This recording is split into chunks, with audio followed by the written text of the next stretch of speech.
Imagine waking up to a market that doesn't blink, it recoils, futures tense, capital hesitates, and behind the noise, a single question starts echoing from trading floors to kitchen tables: who is really paying the price for today's decisions?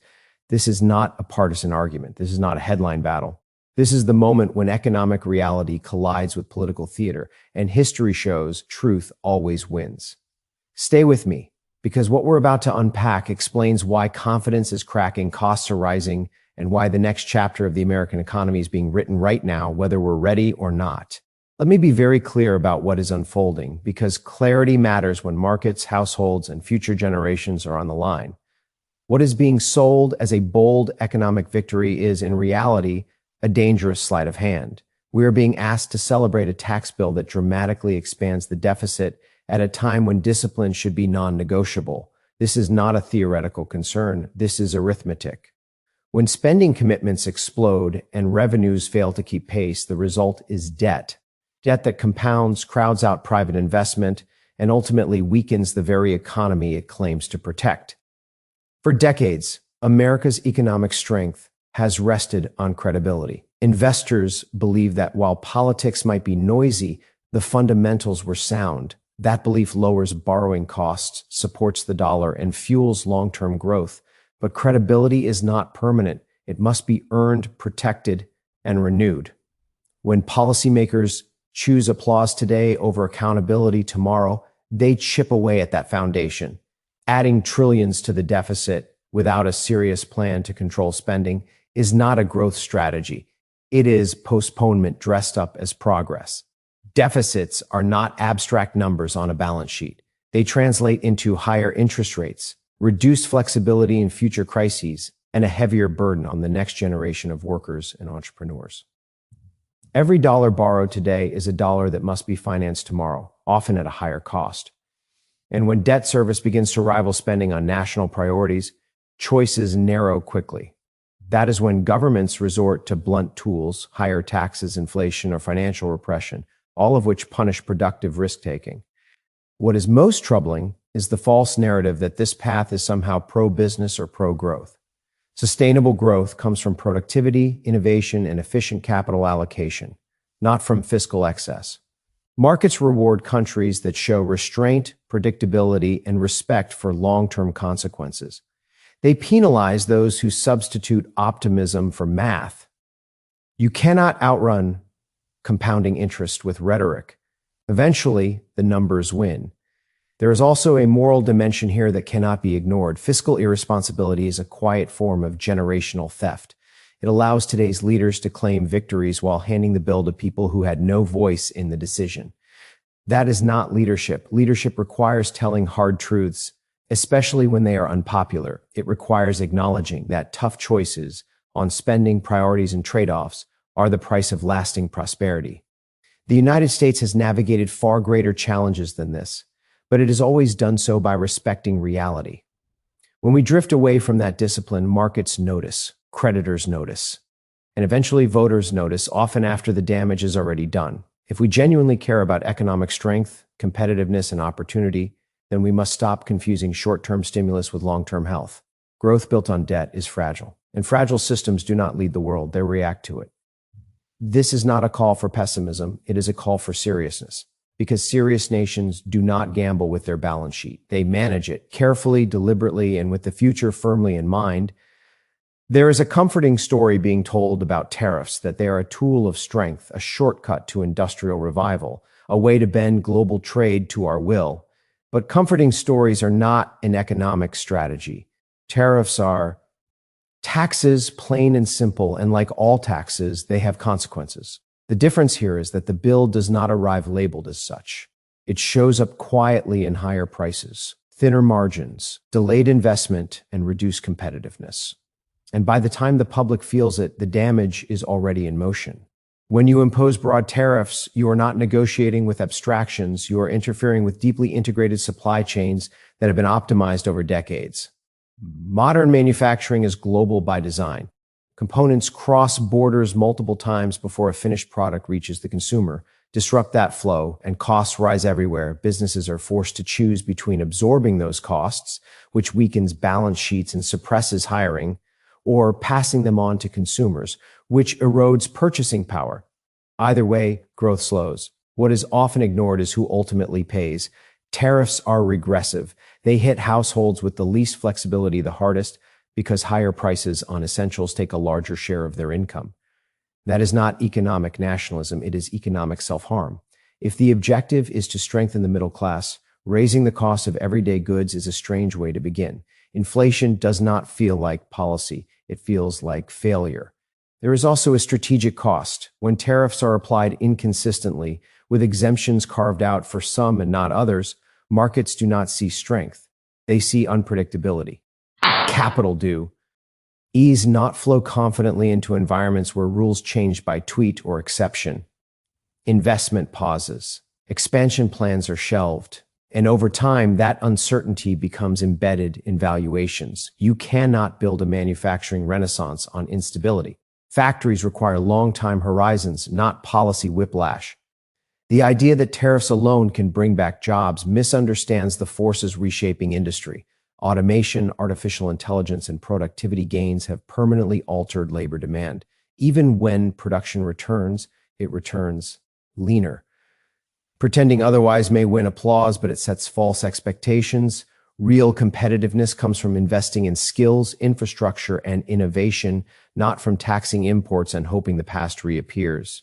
Perhaps most concerning is how quickly tariffs invite political favoritism. Once the government controls prices through trade barriers, it inevitably controls access. Lobbying intensifies, exemptions multiply, efficiency gives way to influence.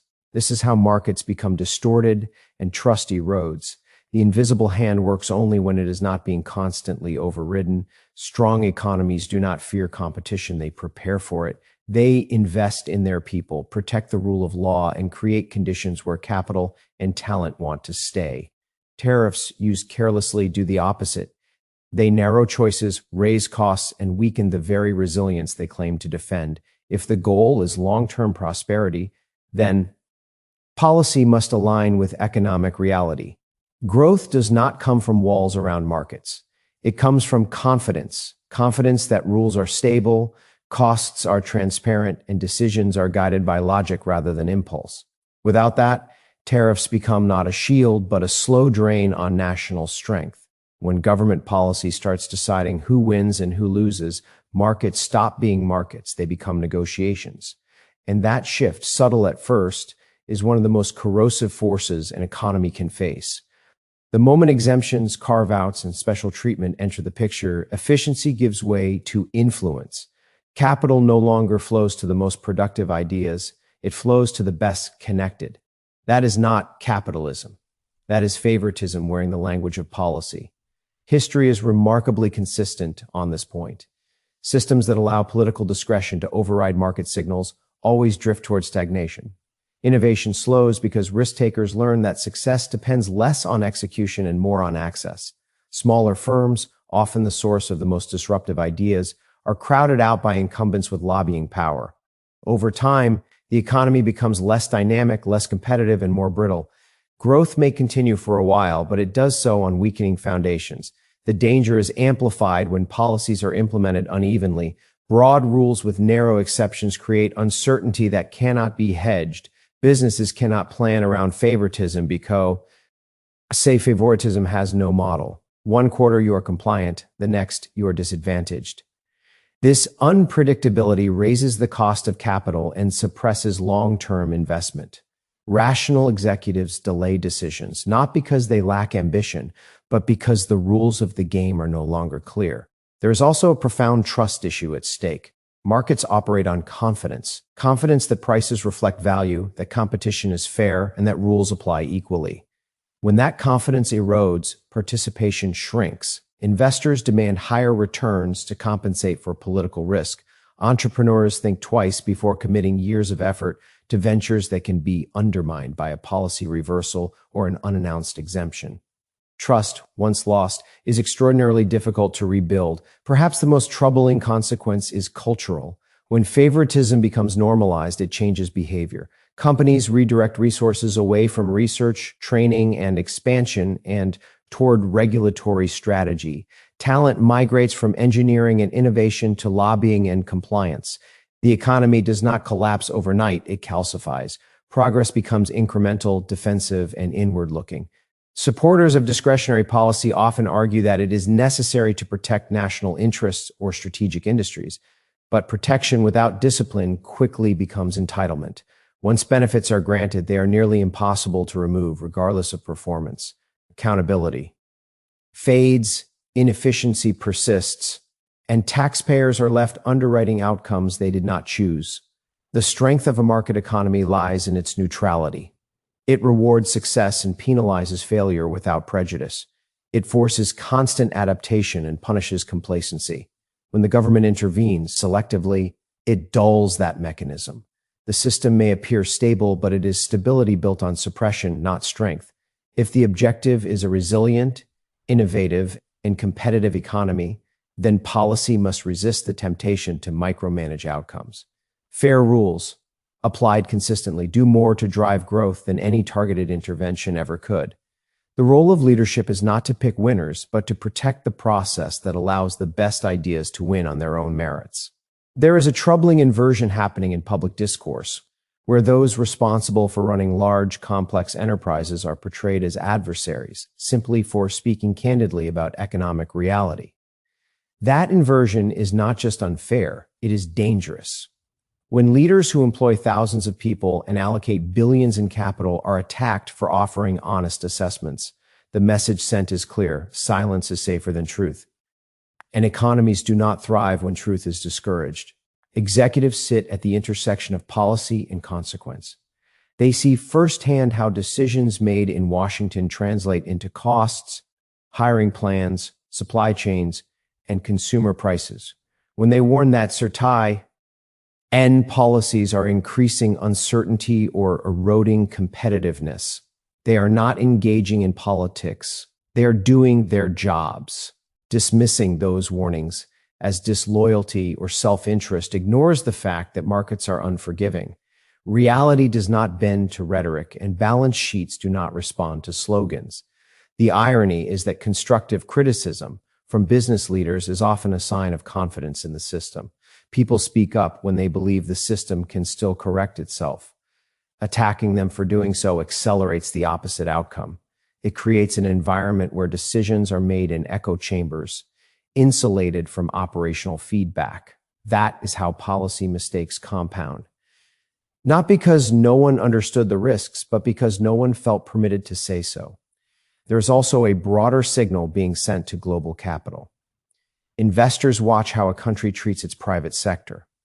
When leadership appears hostile to enterprise, capital looks for more welcoming jurisdictions. This is not ideological, it is rational. Capital seeks stability, respect for expertise, and a predictable operating environment.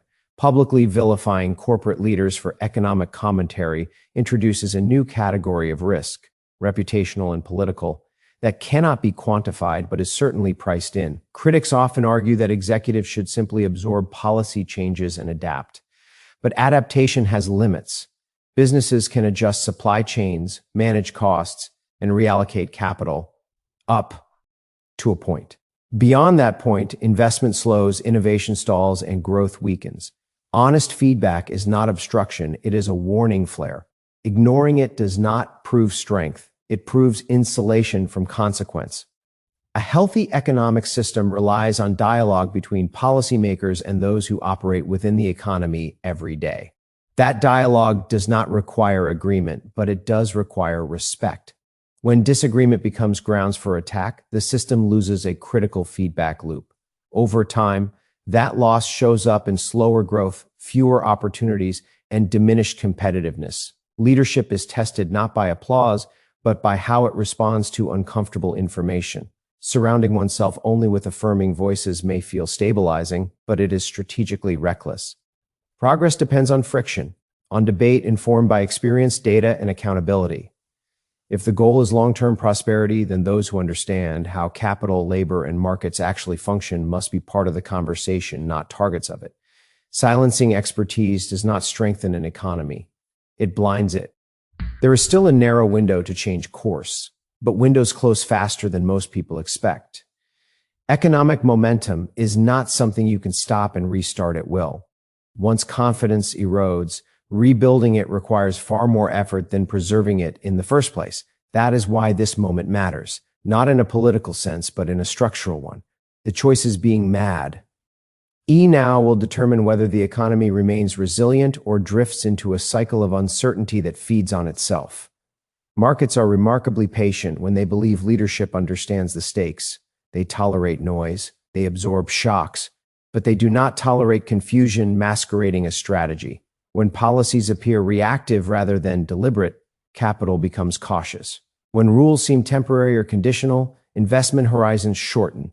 Over time, this behavior compounds, and what begins as hesitation turns into stagnation. A credible reset does not require dramatic gestures. It requires coherence.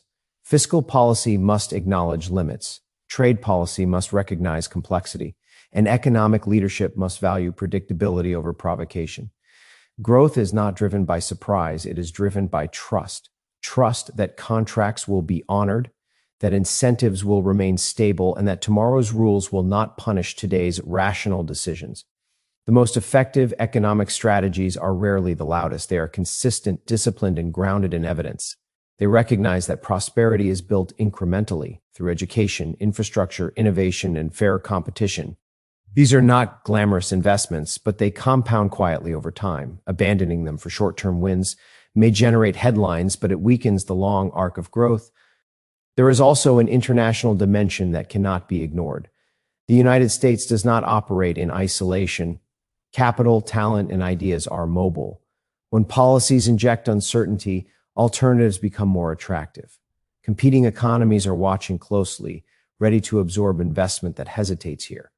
Leadership in the global economy is not declared, it is demonstrated through reliability. Resetting the course also requires humility, the willingness to adjust when evidence contradicts intention.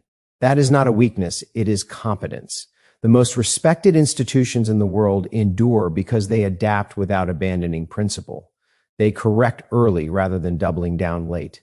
The path forward is not complicated, but it is demanding. It asks leaders to prioritize long-term stability over short-term validation. It asks them to resist the temptation to govern by reaction and instead govern by framework. And it asks them to remember that economic strength is a function of systems, not slogans. The opportunity still exists to restore confidence, re-anchor expectations, and recommit to policies that reward productivity and innovation.